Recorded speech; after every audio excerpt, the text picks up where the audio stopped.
from the station working for you. This is WRTV News at 11, streaming now. Slick conditions could be a problem on the roads at this hour as light snow moves out. Thanks for joining us tonight at 11. I'm Mark Mullins. And I'm Amanda Starantino. We start tonight with WRTV Chief Meteorologist Kevin Gregory tracking changes in the forecast. Kevin. And the accumulating snow is moving out. Just a half-inch officially at the airport in Indianapolis. But look at this down in Shoals, southwest of Bedford, 3 inches of snow, 2.5 in Vincennes, about 2 in Terre Haute, and just over 2 in Columbus. That was south of Indy where the heavier snow was. Snow showers mainly north for the overnight hours. Those will be fairly limited. Slick conditions. Any untreated road will be slick in the morning. There are the snow showers drifting south from Lake Michigan, so I don't want to ignore that. That's what it looks like out in Putnam County. You can see the streets, but the yards covered up with the fresh snow. Look at how cold in the morning. Temperatures in the mid-teens in most locations. If skies clear a little bit, could be a little colder than this. It's what shows up tomorrow and Friday that you'll be excited about in the forecast that's coming up. Caught on camera, suspected burglar is seen taking property out of an Indianapolis man's truck while it sits in his own driveway. WRTV's Karen Riddle is working for you with a closer look at the surveillance video and what police recommend to protect yourself and your property.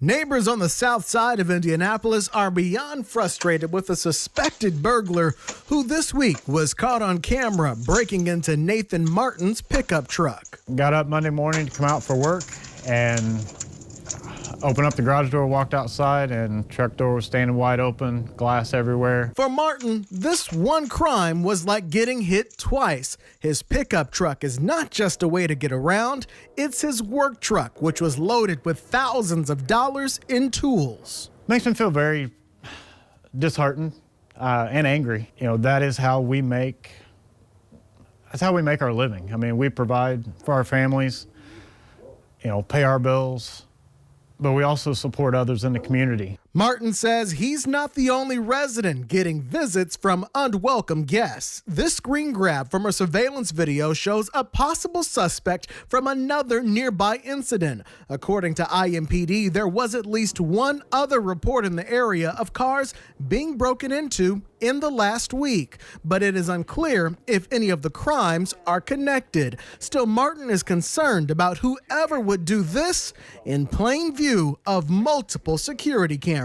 Walked right up to the back window, shoved something in, broke the glass, looked around a little bit to see if anybody woke up or moved, and then proceeded to unlock and open the door and grabbed tools, made 2 trips, grabbed tools, took them to his car, and sped off. IMPD is encouraging neighbors to report suspicious activity and crimes as they occur. Take photos and log serial numbers of valuable items and, of course, remove them from the vehicle if possible.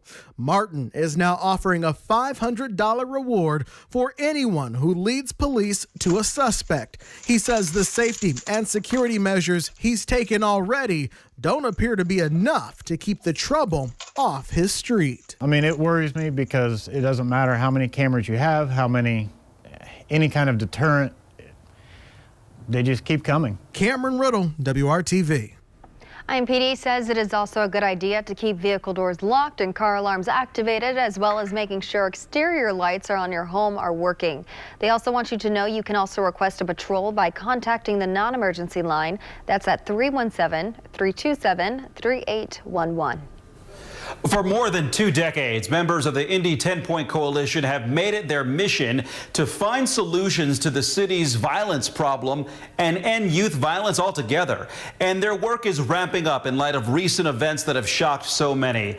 The members hit the pavement to make the streets safer. Tonight, WRTV's Cornelius Hawker explains how their nightly walks are making headway to connect with communities around the city. Indy 10-Point Coalition did not let the snow stop them from one of their nightly walks here on the west side. They met up at United Methodist Church, where Reverend Harrison is the senior pastor, along with leading Indy 10-Point Coalition.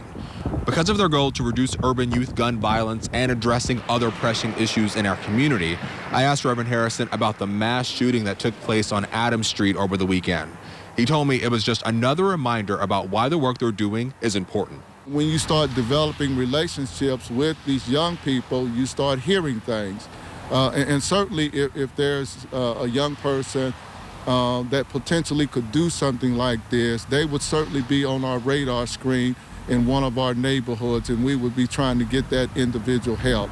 Reverend Harrison went on to say when they make connections in the community, they're also able to get people to more resources, potentially preventing young people from making bad choices that could impact the rest of their lives. Indy 10 Point was joined by some city councilors who wanted to see what they do in the community on these nightly walks. And again, they encourage people to reach out to them and join them on these walks so they can hopefully find some resources and ways to prevent violence in our neighborhoods. Working for you, Cornelius Hawker, WRTV. COVID restrictions across most of Indiana will change next week. During today's briefing on the pandemic, health officials said the percentage of positive cases and hospitalizations are going down. That's one reason why Governor Holcomb says he is updating his statewide executive order. Starting Monday, if a county's COVID risk is at a red or orange level, capacity at social gatherings and events can be up to 25%. If a county's risk level is yellow, capacity can reach 50%. 100% capacity is possible if a county is blue, which none are at this time. Social distancing, masks, and other safety precautions are still required. The governor was asked if loosening restrictions is setting the state up for another surge. Well, you have multiple assumptions baked into your question that you're assuming that this is all driven by capacity numbers. It's the point of these best practices and public health measures that we're recommending is that we can control the things that we can control, and we can manage our way through this. We know what works, but it is a constant balance of our lives and our livelihoods. Marion County's COVID restrictions have been more strict throughout the pandemic. That is still the case at this hour. We'll let you know if that changes. State leaders also addressed unemployment benefits at the COVID briefing this afternoon. It's an issue that's impacting thousands of Hoosiers. Shania Coder tells WRTV she qualifies for payments under the Pandemic Unemployment Assistance Program. She drove for Uber to help pay for expenses like her husband's medications. I did have to take a payday loan to get to his medications, because they were expensive. And I'm like, he's got to have them to breathe. Once the pandemic hit, Coder stopped driving to limit exposure to the virus because her husband is high risk. She says that she has not gotten any benefits since early December. At today's briefing, the Department of Workforce Development Commissioner explained why many PUA claims are taking time to confirm. We're seeing a large part of fraud in our PUA claims area. Specifically, 71% of current PUA claimants have fraud indicators that require additional investigation. This means about 3 out of every 4 PUA claims require some sort of additional processing, which could cause those claims to go well beyond 21 days of processing. Commissioner Fred Payne says extended benefits under the PUA program became available to most claimants on January 22nd. He says the remainder of eligible applicants will get payments starting Friday. Sometimes unemployment benefits are denied or delayed because of mistakes. Vicki Roebling has relied on unemployment benefits since she was let go from her job as a tool assembler at Black & Decker last January. She says she had to survive on $150 per week. Eventually, Roebling spoke to a former coworker about the situation. She said, well, check on your benefit page. She says, because a lot of people has been messing up. And that's what I did, and I was shocked. She says it appears her former employer made a mistake. Paperwork was missing for the second quarter, so she was not paid at all during that time frame. The HR department apologized and updated the correct information with the state, yet Roebling has still not been paid her benefits since June. It's very aggravating because you've got all the paperwork. Everything shows that it's missing. It's not my fault. So why aren't you fixing it right then? When you get that paperwork in your hand, fix it. If you're having problems receiving your benefits, reach out to us at workingforyou@WRTV.com. Tonight, health officials in Hamilton County answered questions directly from people in the community. The Hamilton County Health Department hosted a COVID-19 vaccine virtual town hall meeting. Officials say one question they hear frequently is, can you choose which type of vaccine you receive? Well, that's going to depend on what location that you schedule your vaccine for. Like a great example, a lot of the hospitals like Riverview or IU North or St. Vincent's has the ability to have the Pfizer vaccine available. But if you choose things like the health department or another type of clinic, we may only be able to have the Moderna available just because of the temperatures that we're able to maintain with that as well too. Right now in Indiana, anyone aged 70 and older, long-term care residents, and first responders and healthcare workers are eligible for the vaccine. You can register at ourshot.in.gov or by calling 211. Supply is limited, so appointments are not guaranteed. State health officials encourage you to check the website frequently. The pandemic is taking a major toll on women in the workforce. Coming up here, details on a free event aimed at supporting women and providing resources to help get them back in the job market. It was a complete, wonderful surprise at the end of an otherwise very challenging year. A Central Indiana organization now has an extra $25 million. Next, the story behind the historic gift and how the money will help Hoosiers in need. Local loan officers can translate for you. An unprecedented and unexpected gift could not have come at a better time for the United Way of Central Indiana. Today, the organization confirmed it received $25 million from author and philanthropist Mackenzie Scott. It is the largest gift from one donor in the organization's 102-year history. There was no lobbying or application process either. President and CEO Ann Mertlow says that when she first learned about the donation, it sounded too good to be true. It was all very confidential, and honestly, I thought it was a scam at first. And fortunately, I returned the email and set up a call and was told that a donor had basically made the decision to give us $25 million. And honestly, it's pretty rare for me to be speechless, but I was speechless and absolutely delighted. The United Way of Central Indiana calls the donation a transformational gift. Mertlow says it's too early in the process to know specifically how the money will be used, but countless Hoosiers will benefit. This gift will allow us to do some special things, and we can leverage it for other projects in the community that will really be necessary to respond to the long-term effects of this pandemic. Mertlow says the money will not be spent all at once. It will be strategically deployed in the community in partnership with other organizations, likely over a 3 to 5 year period. Last month, Mackenzie Scott announced she would be donating more than $4 billion total to organizations across the country. The United Way of Central Indiana is one of 4 Indiana and 2 Indianapolis nonprofits to receive a major gift from the pledge. It's time to clean off that car if it's been outside all day. And look at the long arms. I got all the way across my windshield there without going to the other side of the car. Couldn't reach Amanda's, though. All right, our snow is moving out for the night. That's the good news. Temperatures dropping. 21 in Kokomo now. We'll be in the teens tomorrow morning. Any untreated surfaces will be slick. Don't be caught off guard. And I want to point out, we still have some snow showers that will move, say, from South Bend to Kokomo to Peru, down into central Indiana, coming off of Lake Michigan. Temperatures cold tomorrow morning, as cold as they'll be in the next 7 days. As you look at tomorrow and Friday, both have something in common I think you'll find enjoyable. Sunshine. Sun comes back. It doesn't do much for the thermometer, but we'll take it. Brighter day. 32 tomorrow afternoon, 35 on Friday. More on our weekend storm system. We have to keep an eye on that. Tomorrow's temperatures slowly rising. 28 by noon. Afternoon temperatures in the lower 30s, again with that sunshine. Friday, mostly sunny. High temperature, a little warmer at 35. Now, let's talk about the weekend storm system. Unlike tonight, the weekend system will have a lot more moisture to work with. That makes it a little more worth watching in the sense that it has greater snow potential. The big question is how much moisture will be converted to all snow. Areas that see all snow may have the largest snowfall of the season.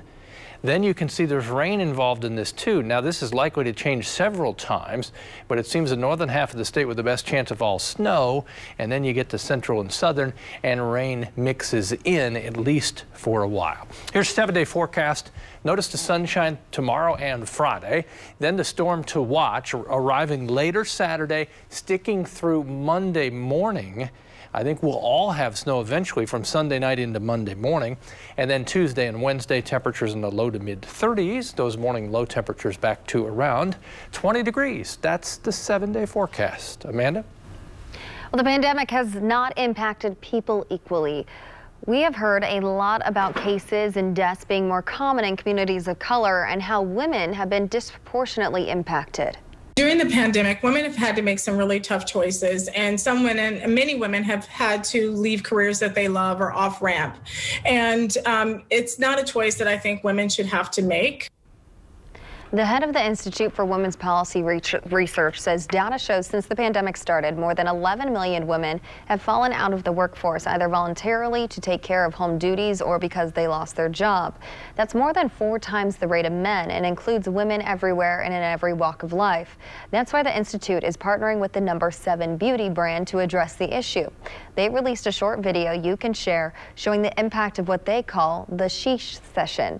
Through an initiative called Unstoppable Together, they plan to offer free coaching and educational resources for women looking to get back into the workforce. What the pandemic has revealed is that we've all been struggling, but we've been struggling in silence. And so what the summit is an opportunity for us to lift our voices, amplify our voices, and tell our stories to other women who will believe us, support us, and help get us through. The Unstoppable Together Job Summit is on February 24th. It's virtual and free. Several influential women business leaders are expected to participate. You can register by going to No. 7 Beauty's website. A gender issue that could lead and impact sports leagues across the country is being addressed by the new president. On his first day in office, President Biden signed a bill allowing transgender men and women of any age to participate on the sports team of their choice. Scripps reporter Joe St. George talked to supporters and critics of this decision. Sports. Winning. It's something you probably don't think involves the President of the United States. But in his first week, President Biden signed an executive order on preventing and combating discrimination on the basis of gender identity or sexual orientation, in which it said children should be able to learn without worrying about whether they will be denied access to the restroom, the locker room, or school sports. This was a huge win for the community. Sean Turk, who began transitioning to male in 2014, is ecstatic. It has been a long time coming. Taylor Small, who began transitioning to female in 2016, elated. The order suggests that transgender women born biologically male could now play female sports and vice versa, something Taylor, who's now a state representative in Vermont, says she would have loved to have done during her high school years. I would have loved to be able to play sports and be on teams with folks who identify the same way as I do. But sports is competitive. Winning for many is everything. If a coach doesn't win, he's gone.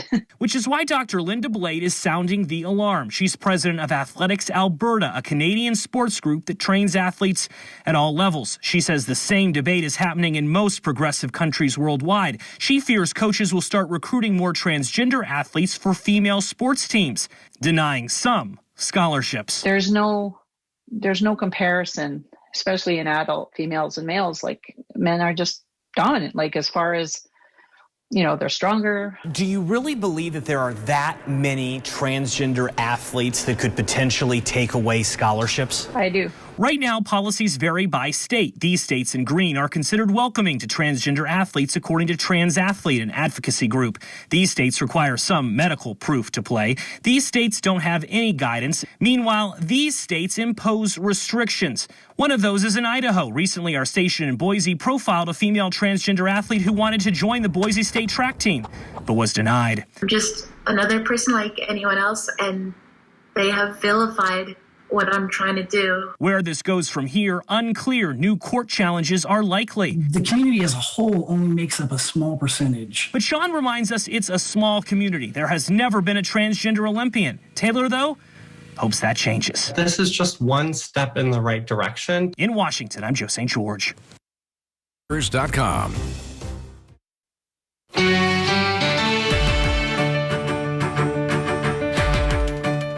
The IU women's basketball team is once again on pace to earn a high seed in the NCAA tournament. As regular season heads into the final month, Indiana is among the best in the Big Ten. Our Brad Brown shows how the Hoosiers are getting it done in tonight's Sports Extra Spotlight. One great quarter may have taken the IU women's basketball season to another level. Cordino Hillary, the runner, beautifully executed. You know, we were just able to just keep chipping away. Started with us defensively, and then execute down the stretch. A 26-7 fourth quarter on Sunday at Northwestern propelled the Hoosiers to their latest win. It was another strong comeback in what's already been a strong run in the Big Ten. You know, I think was a great shot in the arm for us, especially because of the way we started. And then that third quarter where it looked like things were unraveling and sort of getting away from us, we didn't hit the panic button. But again, I go back to our leadership. The IU women have spent most of this season ranked in the top 20. They were picked to win the Big Ten this season. Lofty expectations in what's become an increasingly talented conference. They wind down January tied for the Big Ten lead.